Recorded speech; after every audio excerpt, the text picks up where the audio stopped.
Hello, my name is Joanne Phoenix, and I'm passionate about living from my soul and speaking how that can happen for other people. And today I wanted to talk about what does happen when you start to move towards what you prefer, when maybe you've got a vision, a dream, and you decide, okay, I'm going to work towards that dream, and why most people tend to stop and not get there. So this is because when we move towards what we prefer, we come face to face with that which is in the way of us and what we prefer. And another way to put this is we get the life lessons that we need to actualize the person that we're going to be, and it can be tough. It can be really hard, and often we just back off. So I'm hoping this illustration is going to help you with this, to understand why it is that every time you decide to go for something comes up in your face and it makes it difficult. So let's use New Year as an example. So this is me every New Year, and I want to give up chocolate, and gosh, how many years have I tried this? And then this is me who's been, say, off chocolate for 6 months. Now, in order for me to reach that person there's a series of things I'm going to have to go through. It's truth to say that the me here that eats a lot of chocolate is not the same as the me here that doesn't.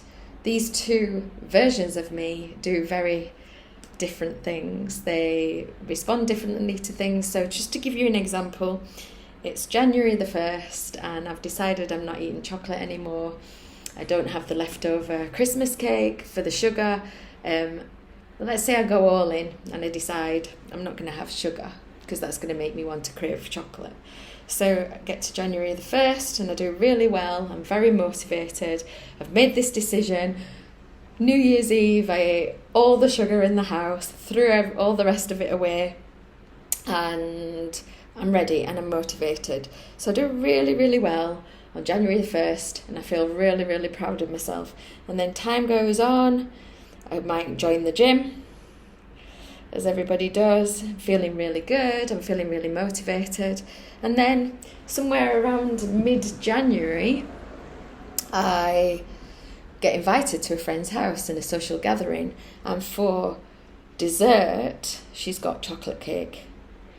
Now this Joanne here, she absolutely loves chocolate. She's been off chocolate now for half a month, and she comes face to face with this chocolate cake. And the Joanne that she used to be, she was eating chocolate every day, she loved chocolate cake, and now she's faced with this circumstance where it's right in her face. And just to make it even more challenging, a friend made that chocolate cake, and her friend's talking about how she made it, how it's gorgeous, how it's the best chocolate cake recipe. All her other friends around the table are having that chocolate cake, and she's faced with a couple of things. First of all, she's faced with the cravings. So there's the physical aspect. Second of all, she's faced with the people pleasing. So this Joanne here, she's a people pleaser. She just wants everybody to be happy. This Joanne here, she's not. She knows it's in her own best interest not to eat that chocolate cake. She knows that even if she just has that one chocolate cake, that's her. She's off the bandwagon. She's eating chocolate again every day. Just from history, she knows this. She knows that takes her right back to that version there. So what she's done is she's come face to face with that which is in between this version of her and that version of her. And it's at this moment that she can choose, what am I going to do? Am I going to move through these uncomfortable patterns? There's the cravings, and then there's talking to the friend and finding a way to say no to this situation, saying, well, you know what? I don't really want the cake this time. It looks like you have put a lot of effort in there, but actually I'm not eating chocolate at the moment. And a real life scenario is that this Joanne was in that situation, and everybody around the table was, oh, go on, just have one piece, oh, go on, have the chocolate. Because what you find is that when you do move towards something you prefer and you are sticking by it, the people around you, they have their own reflection and they have their own issues. So they come to the table as well. Maybe they wanted to do something and they didn't actualize it. So I have had many times when I gave in, had the chocolate cake, and then straight away I was right back eating chocolate again. But the times when I've had success, the times when I've moved towards anything that I prefer, I've managed to work my way through these. It's been uncomfortable, I've had emotions arising, it's been really hard, but it's been worth it. And then I've found myself at that new version.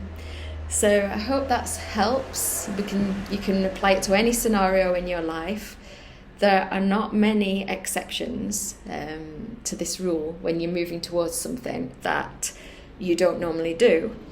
And one of the things I do now is I find somebody who has actually done what I'm trying to achieve. I see that it's possible and I take advice from them, not from the other people who are wanting to achieve the same thing and haven't yet. So that's it for today, and I look forward to my next video with another insight.